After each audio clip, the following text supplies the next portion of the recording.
Hi. Yes. So what's happening? Um, Nothing's happening. Why do you sound so tired? I'm not tired. Why do you sound so tired?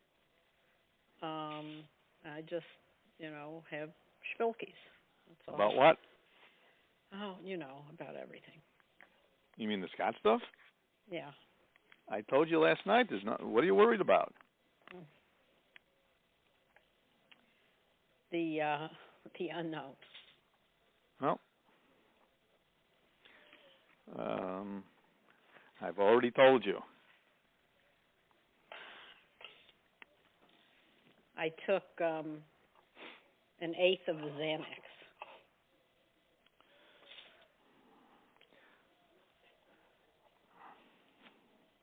Liz, if he tries to do anything to you, we'll do everything we can to get him in prison. That's all there is to it. Well, I don't want that to happen. But you have to keep in mind that it's not because of anything you do, it's because of what he does and what he initiates on an ongoing basis now. You may not want it, but, if he killed somebody, and you knew about it, would you not turn him in? It would be hard not to.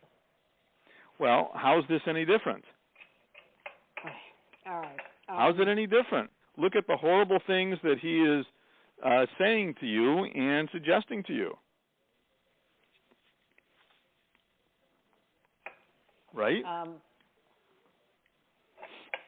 How was the day? They was fine. I mean, it was kind of what? Good. I mean, it was kind of. I'll tell you more later, but I mean, it was basically fine. All right, good. All right, when are you heading back here? Well, it sounds like I should give you some more time, so I guess. No, come back so we can, get over there. Well, you said 4 o'clock, so it's only a little after. They said between 3 and 4.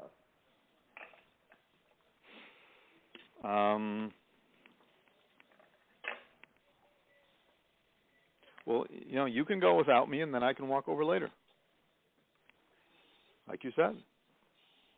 All right. Well, let me know. I'm gonna get in the shower in a minute.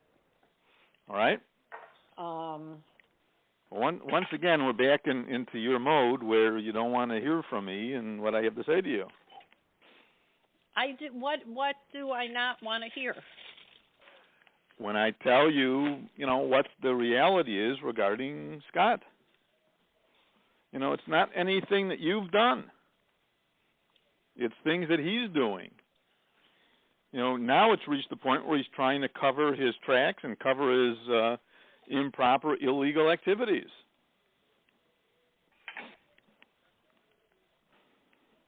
I mean, how far does he have to go before you're going to say, yep, this is wrong and something needs to be done about it? I mean, you just told me that if he killed somebody, you wouldn't, then you'd turn him in for that. So it's somewhere between where he is now and killing somebody. So the horrible things he's been saying to you, those aren't enough.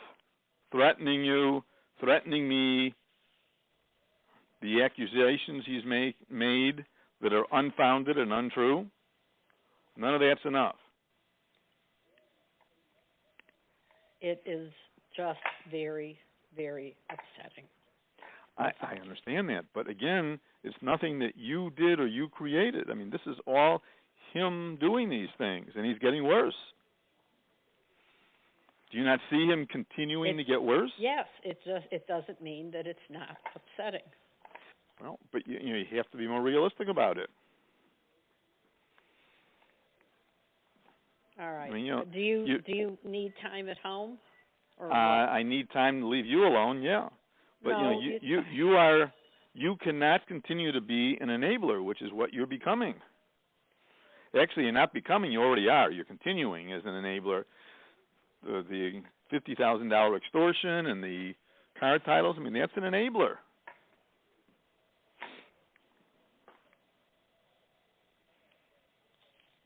I mean, you have to recognize that this cannot go on.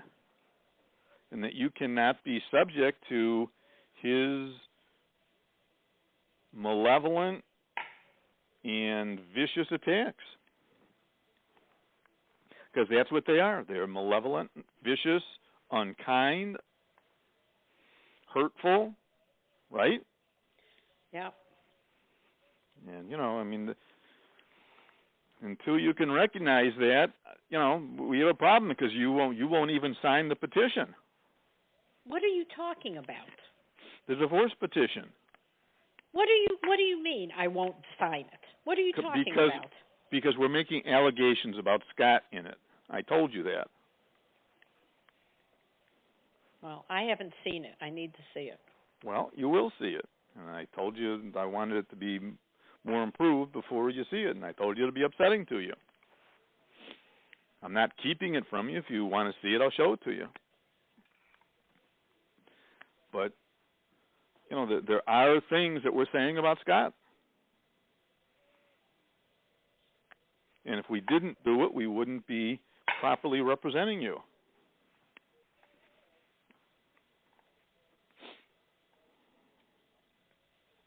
Right? Yeah. All right. When do you think you might be here? Probably not soon. I mean, you're back in a mode where I can't even talk to you again. We're talking. What? You know what I mean. No, I don't. You're shutting down. You're back into the shutting down mode. I am not in the shutting down mode. Well, it sounds like it to me.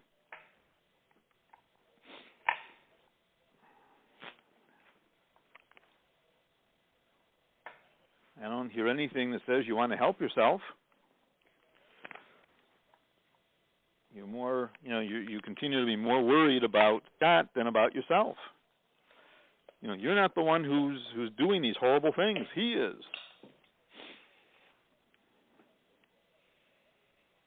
I mean, you don't think that extorting the $50,000 so that he could steal it from, not only from the account it was in, but from you and Michael, because no matter what it is, it belongs to you and Michael, and then he takes it to go use it as a down payment for this house, apparently? Apparently. We have no proof of that. It very may well be the case, but Liz, wake up.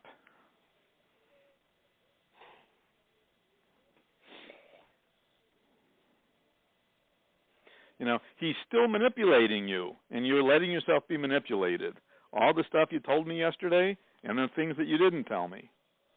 I told you everything. Well, you kept thinking of new things, so obviously you didn't tell me everything. But that's because I can't regurgitate everything that's said in a linear fashion or verbatim. Well, I understand that, but you hide things so that I won't know about them. So, anyway, all right. I'll let you go back to what you're doing. I'm sorry I interrupted you. Talk to you later. So, right?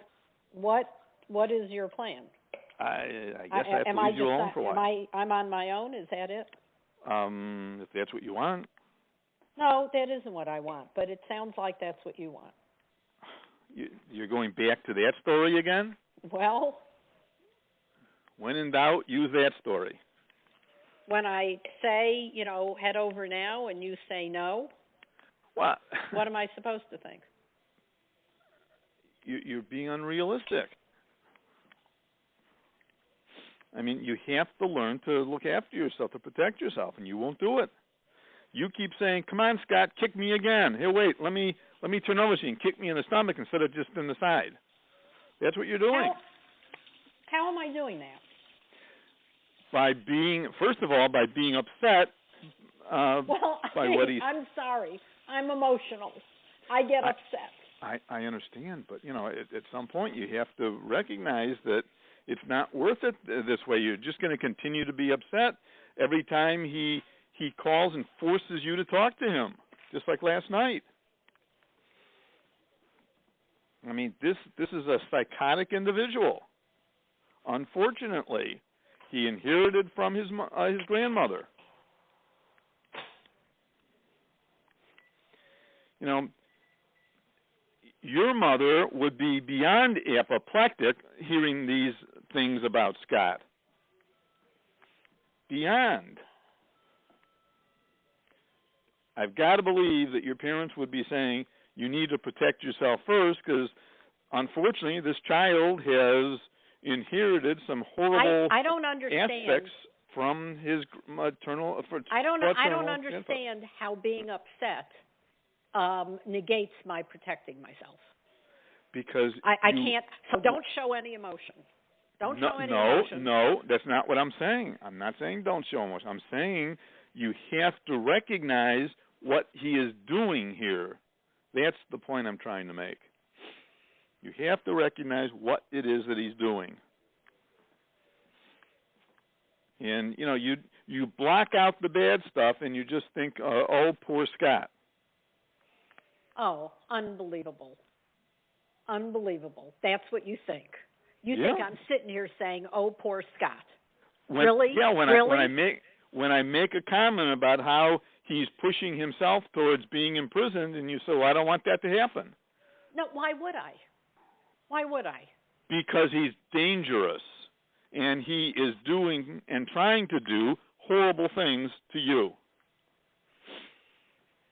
I mean, he has stolen from you an unknown amount, not only of financial assets, but access to the company, access to what is rightfully yours. You know, he talks with the family company. It's not his. It's yours and Michael's. He gets whatever he gets by virtue of being born into the family, and it's not his to own, control, or tell you what to do. It's yours and Michael's. Technically, under the law, no matter what Michael says, that company belongs essentially 50-50 to you and Michael. Now, you've never tried to enforce that, but the point here is that with the divorce proceeding, one of the key goals is trying to enforce that essentially nearly equivalent ownership of the company between the two founders, you and Michael. Scott wasn't a founder. He might have written the software, but he was paid for that. He does not have a right to do these things to you. Can we talk about this in person and not over the phone? If you want. Anyway, all right, I'll let you go. So, you want me to just go about my business and you'll arrive at the Hugheses whenever? Is that it? It sounds like that's your preference, so I can do that. No, I told you it wasn't. I told you I'd like you to leave as soon as possible and come over here, okay? But you refused to hear that. No, I heard it. I just don't know if it's a good idea.